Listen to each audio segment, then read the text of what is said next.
So guys आज हम बात करने वाले हैं स्टडी टिप्स पर, राइट। सो ये मेरा पर्सनल एक्सपीरियंस है, कैसे मैं फर्स्ट सेमेस्टर और सेकंड सेमेस्टर में एक एवरेज स्टूडेंट था, इवन बिलो एवरेज ही बोल सकते हो, बट थर्ड से लेके 8 तक कैसे मैं एक टॉप परफॉर्मेंस स्टूडेंट बना। आपको मैं प्रैक्टिकल टिप्स बताऊंगा जो मेरे लिए काम किया था और मेरे बहुत सारे बच्चों के लिए काम किया है, जो आपके लिए भी काम करेगा। सो लास्ट तक वीडियो को देखना है, एक एक सेकेंड को वीडियो को समझना है, बिकॉज समझेंगे आप तभी आप सही से इम्प्लीमेंट कर पाएंगे। So before starting the video let me tell you about one information. एक इन्फॉर्मेशन आपको बताना है मुझे, वो क्या है। मैंने अपना एक मिनी कोर्स लॉन्च किया है आप लोगों को समझाने के लिए, इंटरनेट पर बिजनेस कैसे काम करता है, बिकॉज ये नेक्स्ट बूम थिंग है। अगर आप इंटरनेट बिजनेस करना चाहते हैं तो ये मिनी कोर्स आपको हेल्प करेगा, आपको प्रॉपर डायरेक्शन देने के लिए कैसे शुरू करना है, कहाँ शुरू करना है। इसका प्राइस कितना है? 9 रुपीज़ है। नाम क्या है इस कोर्स का? Internet business blueprint.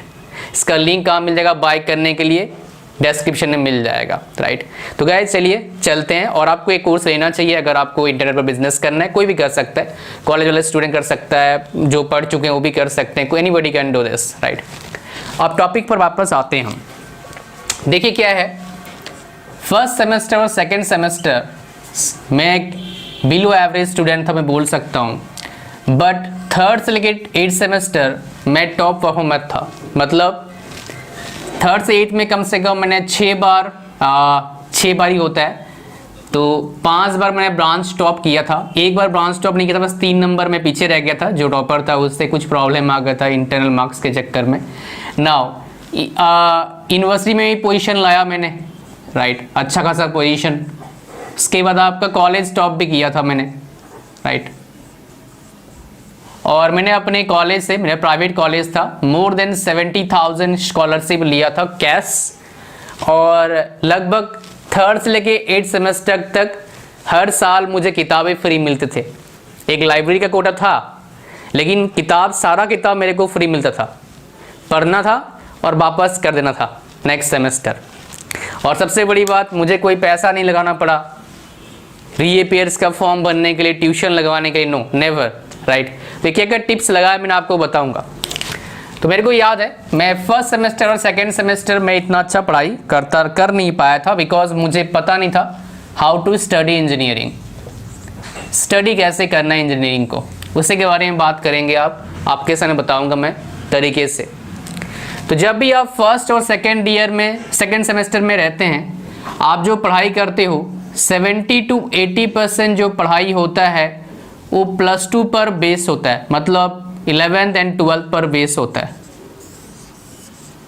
राइट। इसलिए बहुत सारे बच्चे क्या करते हैं, इसको नेगलेक्ट करते हैं। नेगलेक्ट मत करना, दिक्कत आएगा आपको आगे जाके। अगर रीअपियर आ गया तो ऐसे ही कंपनीज होते हैं जो क्या बोलते हैं, 0 रीअपियर आना चाहिए आपका। ऐसे कंपनीज आते हैं जो बोलते हैं 70% थ्रू आउट होना चाहिए। ऐसे कंपनी आते हैं बोलती हैं 75% या 70% 10 से लेके 12 से लेके बीटेक तक, एक भी बैकलॉग नहीं।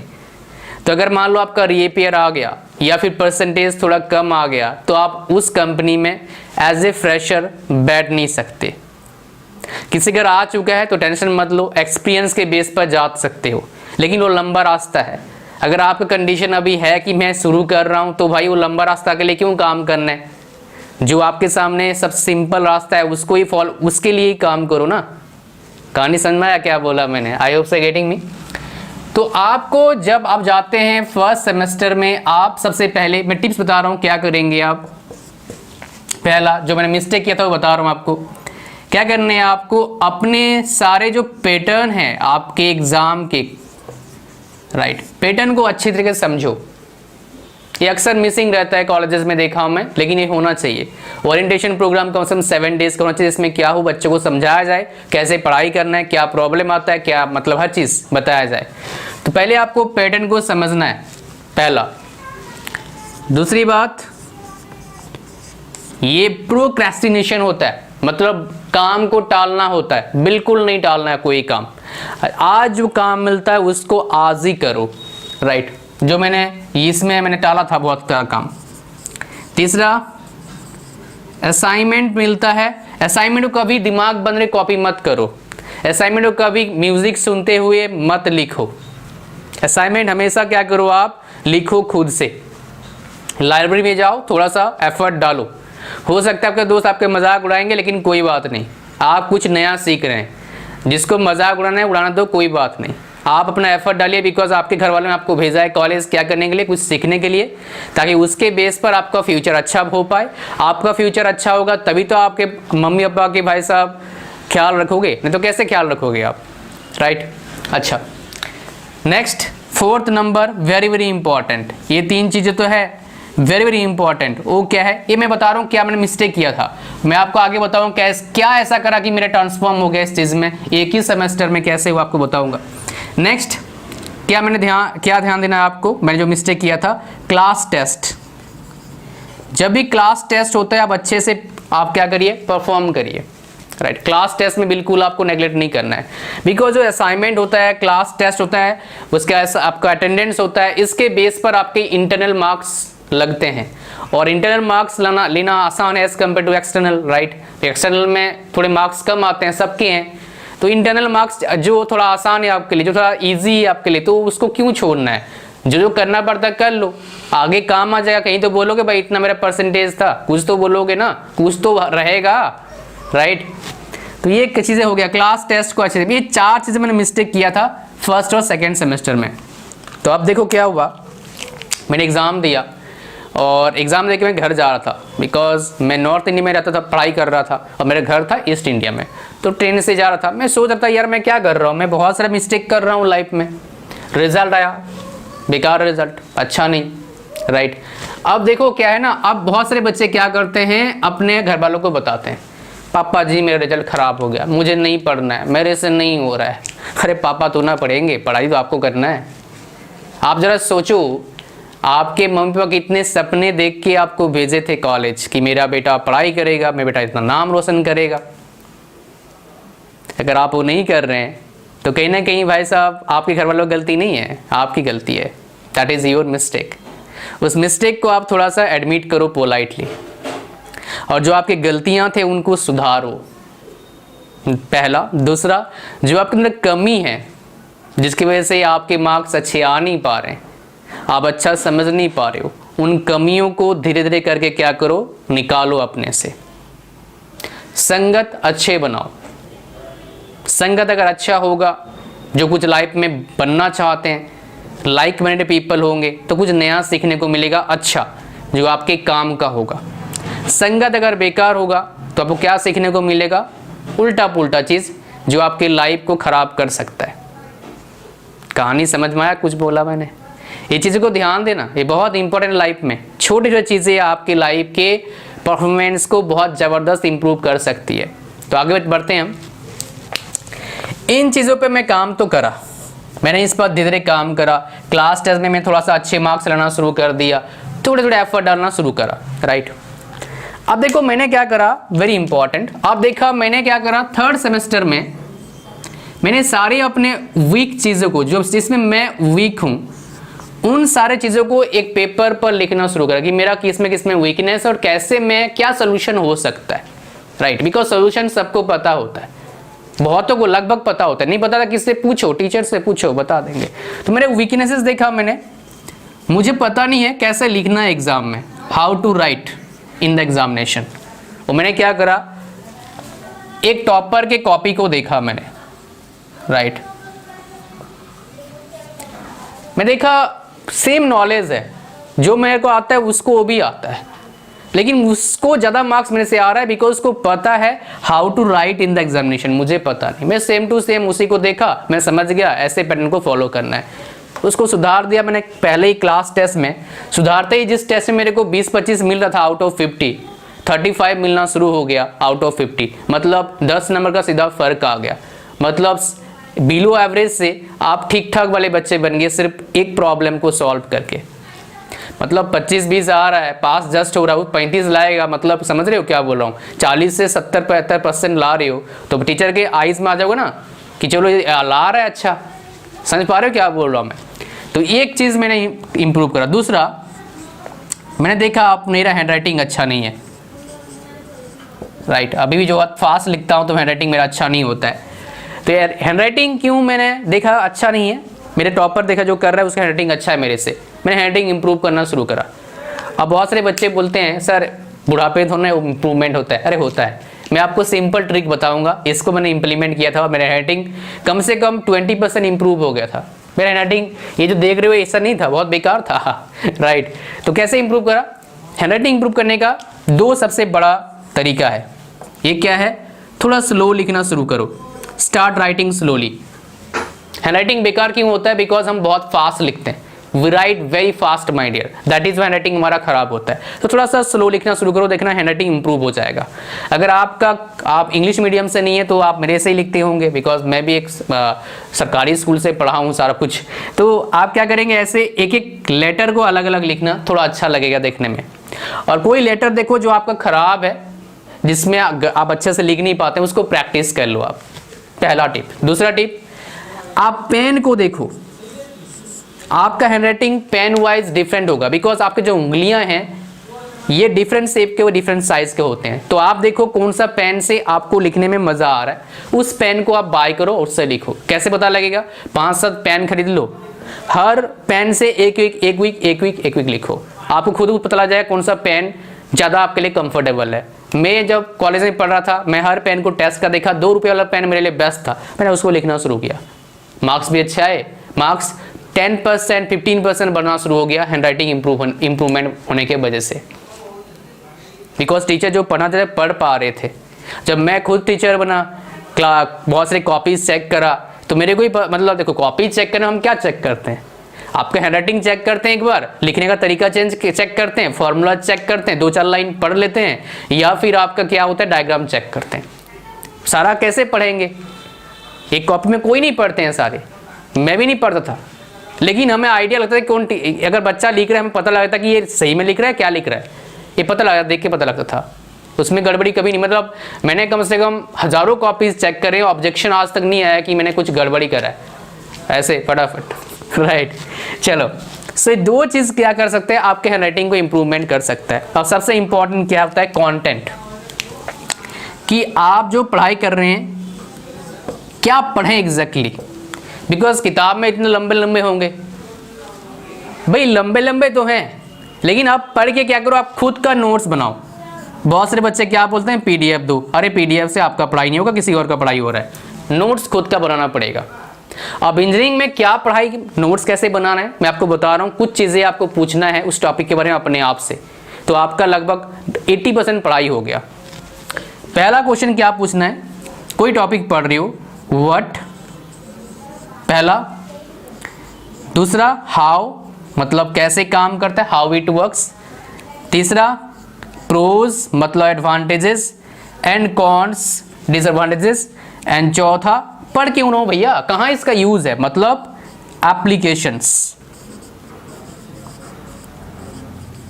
अगर आप इंजीनियरिंग में ऐसे हेडिंग बना के नीचे लिखते हो तो टीचर को पता लगता है कि आपके पास प्रॉपर नॉलेज है। हम क्या चेक करते हैं, आपकी नॉलेज को चेक करते हैं, आपको आता है या नहीं आता है।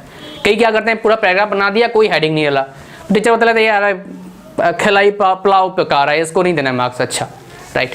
तो आप अगर हेडिंग डालते हो what is it, how it works, pros cons, आप डायग्राम्स, हाउ इट वर्क्स में डायग्राम्स आ जाएगा इन जनरल, तो क्या होता है आपके मार्क्स जो हैं, परसेंटेज जो हैं, वो क्या होता है, बढ़ जाता है राइट। अच्छा अभी टाइम है, मतलब वो 20 मिनट्स बाद बंद हो जाता है ना, इसलिए चेक कर रहा था मैं। कहानी समझ में आ गया क्या बोला मैंने? तो ये चीज़ें आपको ध्यान देना है, ये सब चीज़ें जो बता रहा हूँ ये मेरे को बहुत हेल्प किया था राइट। और नेक्स्ट भाई साहब बहुत इंपॉर्टेंट है, जॉब्स पर perspective as well as marks, वो क्या है, लैब्स। बहुत सारे बच्चे नहीं, जो 3rd ईयर और 4th ईयर कॉलेज होते हैं उसमें से 15 से 20% बच्चे लैब्स में अच्छे से काम करते हैं। That is the biggest problem. आपको लैब्स में अच्छे से काम करना है, मतलब अपने से कुछ ना कुछ बनाओ यार, क्या दिक्कत है। लैब के टेक्नीशियन होते हैं उनको कुछ ना कुछ तो आता ही होगा, उनसे पूछो क्या करना है क्या नहीं करना है। हम तो ऐसे ही लगे रहते थे, चलो भाई कुछ ना कुछ तो बना रहे हैं। मेरे से अच्छे बहुत सारे बच्चे थे, ऐसी बात नहीं है, मैंने बहुत कुछ सीखा उनको। जो डिप्लोमा होल्डर्स थे उनको बहुत कुछ आता था, हमें इतना कुछ पता नहीं था, बट उनसे बहुत कुछ सीखा हमने। तो लैब जाना है, तो एज ये मैंने चीज़ें पर ध्यान दिया था। कंटेंट मतलब जो लिखना है पेपर पर, ये चीज़ों ने, इन चीज़ों ने मेरे को टॉपर बनाया है, कॉलेज टॉपर बनाया है, यूनिवर्सिटी में पोजीशन दिलवाया है काफ़ी बार, राइट। सो ये चीज़ें को आप क्या कर सकते हैं, इम्प्लीमेंट कर सकते हैं। You can implement this things my dear to become below average to top performer in your college. और अगर टॉप परफॉर्मर बन जाएंगे तो मज़ा आ जाएगा। एक इंसिडेंट आपका शेयर करता हूँ, वो था 7th सेमेस्टर। मैंने कुरुक्षेत्र यूनिवर्सिटी से पढ़ाई किया है, राइट। 7th सेमेस्टर में मेरे लगभग 86% मार्क्स आया था। मैं मैकेनिकल वाला था, तो वो रिकॉर्ड है, शायद अब तक भी मैकेनिकल में कोई इतने मार्क्स नहीं लाया है, वही पता नहीं एग्जैक्टली, मुझे एग्जैक्टली पता नहीं, बट उस टाइम तक कोई लाया नहीं था, ना कोई कॉलेज टॉप किया था मैकेनिकल वाला। बिकॉज कंप्यूटर साइंस, इसी वाले इलेक्ट्रिकल वाले चलो हमारे बराबर होते हैं, सिविल वाले हमारे बराबर, लेकिन कंप्यूटर साइंस वाले सबसे आगे रहते थे हमेशा। मेरा 86% मार्क्स आया था 7th सेमेस्टर में। मेरे university Kurukshetra university I think top 10 position था मेरा आउट ऑफ 10,000 स्टूडेंट्स, राइट। उस टाइम बहुत बच्चे पढ़ते थे उस यूनिवर्सिटी में, अब था थोड़ा से कम हो गए हैं, बहुत से कॉलेजेस बंद हो गए, छोटे मोटे कॉलेजेस, राइट। तो ये चीज़ें हो गया, ये आया था। और उस दिन क्या हुआ, जब 86% रिजल्ट आया, राइट, मेरे कॉलेज में मेडिकल कॉलेज भी था, लगभग 5,000 बच्चे पढ़ते थे उस कॉलेज में। टीचर या कॉलेज सब कोई मेरे बारे में बात कर रहे थे, चाहे मेडिकल स्टूडेंट कोई भी हो। बिकॉज मैकेनिकल आज तक नहीं किया था, और मैकेनिकल जो टीचर्स थे उनके लिए बहुत प्राउड मोमेंट था। मुझे बहुत खुशी मिला कि मेरे टीचर सेलिब्रेट कर रहे हैं मेरे रिजल्ट को, राइट। और उस दिन मेरे दोस्त मेरे को, अनफॉर्चुनेटली मैं उस दिन कॉलेज नहीं गया था, जिस दिन रिजल्ट के दिन के बाद उसके नेक्स्ट दिन गया था मैं। तो मेरे जो डायरेक्टर सर खुद आए थे बधाई देने के लिए, कि बहुत इतने बड़े कॉलेज का डायरेक्टर, वो भी काफ़ी रेस्पेक्टफुल पर्सन है, वो R&D डिपार्टमेंट में रहे हैं 25 साल इन सेल SAIL कोलकाता में। तो he was a great man, right. मैं बहुत कुछ सीखा हूँ उनसे, राइट, एट द टाइम। मतलब हार्ड वर्किंग करें, मुझे एग्जैक्ट डेफिनेशन मुझे पता लगा था उस टाइम कि हार्ड वर्क और स्मार्ट वर्क में क्या डिफरेंस है, मुझे एग्जैक्टली पता लगा था उनको देख के, राइट। बिकॉज उनको क्या जरूरत था इतना मेहनत करने का, बहुत मेहनत करते थे वो, राइट। और वो IIT से ही सब कुछ कर रहे हैं, और सबसे बड़ी बात सेल में डायरेक्टर रहे हैं आपका 25 ईयर्स R&D डिपार्टमेंट में, वो भी, तो दैट इज़ ग्रेट थिंग। उन्होंने बहुत कुछ रिसर्च भी निकाला हुआ है मटेरियल्स से रिलेटेड। सो ये चीज़ें मैं, मतलब उस टाइम जो मेरा फीलिंग था 86% जब मेरे मार्क्स थे, बहुत मज़ा आया था मेरे को। एक नया तरह का फीलिंग आ रहा था कि क्या बात है, तुझे भी सबको जानते हैं, राइट। और उस दिन मतलब बाकी ब्रांच के बच्चे ही मुझे बधाई दे रहे थे, और बहुत से टीचर ही मुझे बोल रहे थे कि अब मैं जब लाइब्रेरी गया था, जो टीचर शायद मेरे अच्छे से बात करी, मतलब मैं देखो एवरेज बच्चों को कोई नहीं चाहता है, सारे बात चल कोई बात नहीं, लेकिन जब आप कुछ बड़ा कर लेते हो ना, सारे टीचर भी बहुत खुश होते हैं और आपसे बात करने के लिए बहुत कोशिश करते हैं। तो मैं लाइब्रेरी में गया था, बहुत सारे बच्चे थे वहाँ पर, राइट, एक तरह का आवाज़ चला था। तो बहुत हालांकि लाइब्रेरी ने मतलब मना करा आवाज़ करने के लिए, तो बहुत मज़ा आया मेरे को उस टाइम, राइट। तो उस टाइम जो फीलिंग आया था एक तरह का अलग ही फीलिंग था, राइट। अगर आप फील करेंगे कभी तो आपको पता लगेगा। और उस टाइम मेरे को मेरा ट्रू पोटेंशियल पता लगा था, और उस टाइम मैंने डिसाइड किया था मुझे तो टीचिंग ही करना है, मुझे तो बच्चों को ही हेल्प करना है। और जब मैंने टीचिंग ज्वाइन करा, बहुत सारे लोगों ने मना करा मेरे को कि इसमें ग्रोथ नहीं है, फलाना नहीं है, जो भी है उनके हिसाब से नहीं था, लेकिन मेरा प्लानिंग कुछ और था। मेरा प्लानिंग किया था टीचिंग तो करना है, लेकिन टेक्नोलॉजी को मुझे यूज़ करना है, राइट। बिकॉज मैं US के मार्केट ऑब्जर्व कर रहा था, बिकॉज US में मेरे कज़न्स, मेरे सिस्टर इन लॉ बहुत साल से, तो उनसे बात होती तो मुझे बताते हैं, अभी भी उनसे बहुत अच्छा चीज़ें मुझे समझ में आता है। अभी मैं मार्केट को एनालिसिस कर रहा हूँ US के, अभी क्या चल रहा है, और इंडिया में वो 5-10 साल बाद होगा, राइट, उस हिसाब से हम काम कर रहे हैं। सो मेरा नेक्स्ट प्रोजेक्ट भी मैं लॉन्च करने वाला हूँ, दैट इज़ ऑर्गेनिक फार्मिंग। मैं अपने गांव में पूरा सारे खेतों को ऑर्गेनिक कन्वर्ट करने का मैं प्लानिंग कर रहा हूँ, और भी चीज़ें कुछ है मैं आपको बताऊँगा, फिर जैसे क्लॉथिंग वाला वो भी काफ़ी अच्छा है, राइट। सो गाइज ये चीज़ें हैं, I hope so you got my point. Thank you very much for watching this video. और मेरा जो मिनी कोर्स है उसको आप बाय कर सकते हैं, 9 रुपीज़ का कॉस्ट है मिनिमम, उससे कम मैं रख नहीं सकता प्राइस। उसका लिंक कहाँ मिल जाएगा, डिस्क्रिप्शन में। आप मुझे इंस्टाग्राम फॉलो कर सकते हैं, लिंक कहाँ मिल जाएगा, फर्स्ट कमेंट डिस्क्रिप्शन में। As well as my dear, you should like the video and share with your friends, and if you are new to this channel, subscribe to this channel and press on the bell icon. कोई queries है आप मुझे पूछ सकते हैं, I will try to create a video on that topic. And कोई live question पूछना चाहते हो, मैं जब लाइव आता हूँ या फिर जब इंस्टाग्राम पर आता हूँ, मुझे पूछ सकते हैं। Thank you very much once again, god bless you all, bye bye, stay, take care. And सबसे इंपॉर्टेंट बात वो क्या है, हेल्थ का ख्याल रखना, तभी आपका सब कुछ होगा। Thank you, bye bye, god bless you.